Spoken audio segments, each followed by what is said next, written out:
All right. Fantasy football season's coming up. Do you have the strategy that's going to bring you to fame and glory this year? Let's analyze it here on the Knowtheodds podcast, Grid Money.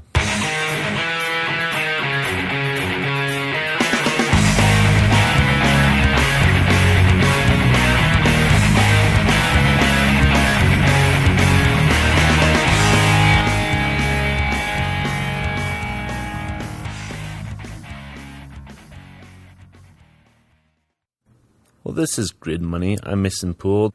This is going to be the location where we analyze your fantasy draft strategy.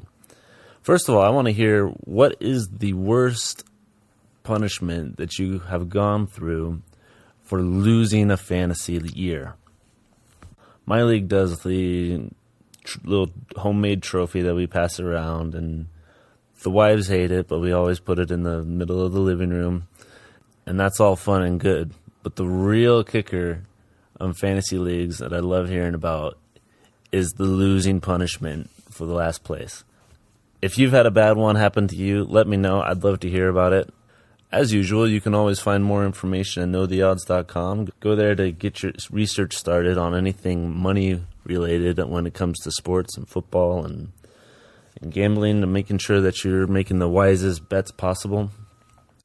A lot of fantasy leagues have money involved, so I feel like that fits under this category. On the grid money topic, how do you set up the best possible strategy when it comes to fantasy? It all starts with the draft. We're going to go through some different drafting strategies. People are very opinionated when it comes to drafting strategy. I'd say that however many fantasy players there's going to be this year, that's how many drafting strategies there's going to be. Everybody has one. They're like assholes. Some of them stink. Some of them I would suggest incorporating into your plan. We'll go ahead and cover a few of them that don't work and a few that do. And I'll give you my ideal drafting order for your fantasy drafts this year. I'm going to start off by reading an excerpt from an article written by Michael Fabiano. He wrote an article on NFL.com, which love NFL.com. They're where I set up my leagues. If you need a good place to set up a fantasy league, that's a great place to start. This article goes through the writer's ideal drafting order. I'm going to read an excerpt from what he says about round 6. It says, look at the best player available on the list. It is at this point in your draft where you can start to look at a quarterback. But I wouldn't take anyone other than Aaron Rodgers. This is last year, 2018. Aaron Rodgers this high unless I'm in a super flex or 2-quarterback league. You will find many people say to draft your quarterback late in the draft. Michael here says to only start around round 6. Is that a good strategy? Well, I'm a numbers guy. We're going to look exactly at the mathematical, logical choice when it comes to putting your drafting order together. I want to talk about a little thing called drop-off. Drop-off is the difference between the best scoring player of a position and the worst scoring player of a position. If a certain position has a low rate of drop-off, let's take the kicker for example, it's not going to matter as much which player you pick. You could, and it's harder to predict as well which one's going to be the top performer. A high-scoring kicker scores not much more than the lowest-scoring kicker, giving that position a low rate of drop-off, making that position not so important in the draft order. You can push them off to the last, and I do and suggest pushing the kicker off to the very last pick because it matters the least which one it is. It doesn't matter if you have the highest scoring kicker, you're going to get close to the same thing as the lowest scoring kicker in the league. So it makes sense to go for the positions with the highest drop-off, then work your way down from there. Who's at the top with the highest drop-off rate?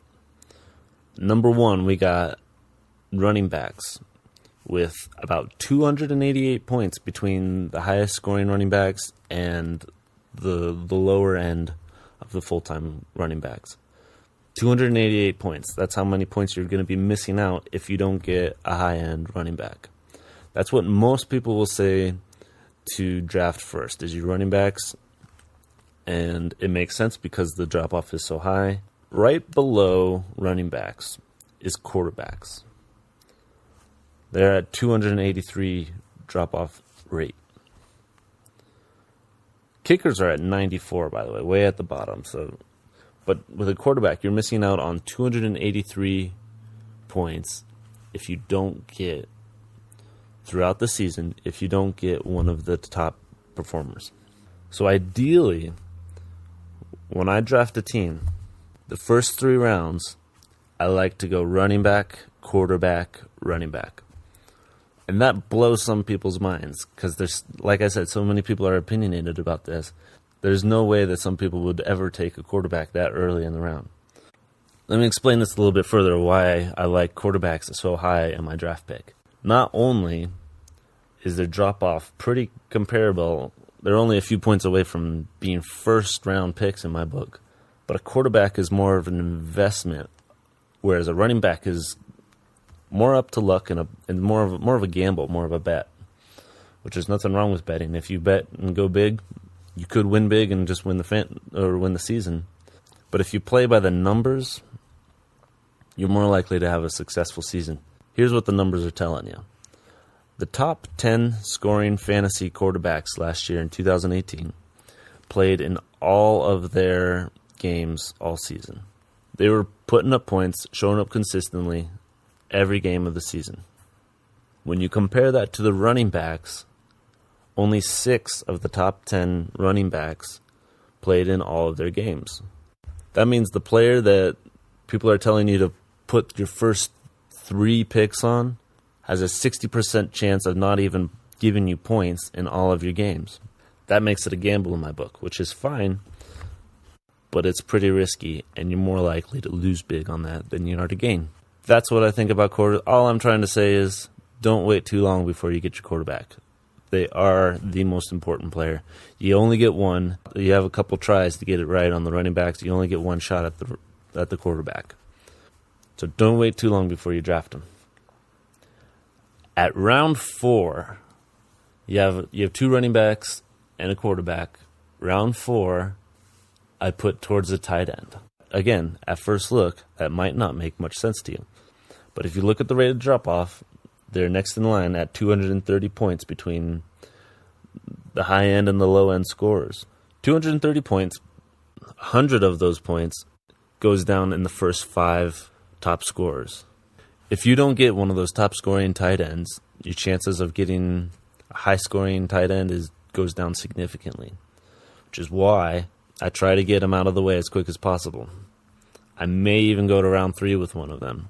That's how important I hold tight ends. You can get tight ends that get you major points, depending on the team that you draft them in. It's a little bit of a gamble, so if you don't want to spend, this is probably the highest risk that I put in my draft, putting a tight end so high, but it does work. Rounds 5 and 6 are for my wide receivers. Yeah, I put the wide receivers last, mostly because they're the lowest in the drop-off. There's only 219 points difference between the highest and lowest scoring wide receivers. Also, wide receivers are very hard to predict who's going to have a good game week to week. They may score you big points, but it's not going to be consistent, and it's hard to tell who's going to be doing it each week. That being a weakness, though, is also an advantage to you. Because there's so many of them, you have a lot to choose from. Your chances of picking a good one on a weekly basis are significantly higher. After you get your both receivers out of the way, you start working on your backups. I think the order of which you get the backups in matters much less. Just start going for the highest ranked offensive players that you can find. Just make sure that everybody has a backup. Don't leave anybody behind, because it'll screw you over when you actually need them if you don't have them. Lastly, save the last 2 rounds for your defense and then finally your kicker. Defense has a drop-off of 194 points. which is very little over the season. Kickers, like I said, have a drop-off of 94, which is almost nothing. You can make that up in a couple games. Defense, I like to trade every week or every 2 weeks, depending on who they're playing, how they've been doing. It's one of the easier teams. There's always going to be a lot of them available, and it's going to be very easy to switch them back and forth depending on how you think they're going to perform. Like I said, everybody's got a strategy. That's mine. Tell me what you think about it.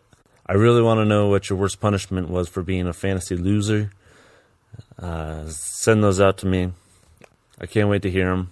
This has been a Know the Odds podcast, Grid Money. Check us out at knowtheodds.net. And good luck, guys.